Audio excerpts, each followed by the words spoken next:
So ayan guys, yung bagong system ni trash can guys. Ayan guys, it's me, Gian Works. Ayan. So bagong system niya guys, kasi ang issue ng ating clutch slide guys is nag-overflow siya guys. Kasi dahil sa lakas ng pressure ng pump. So ang ginawa natin guys is nagyan natin siya ng tangke.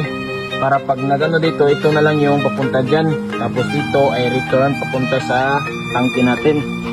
So try natin paano rin guys. Ayan. Yeah! Yes! Mandar! Gatin.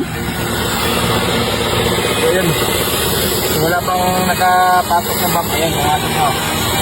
Yun o. Yun! Ha! Yun! Gumana! Isa lang! Isa lang! Flat slide tayo!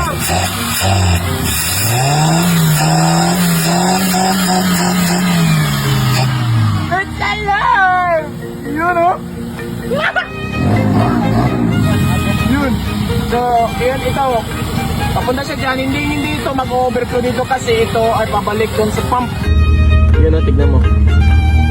Yes. Yes, kita. Op, lulul. Yun o.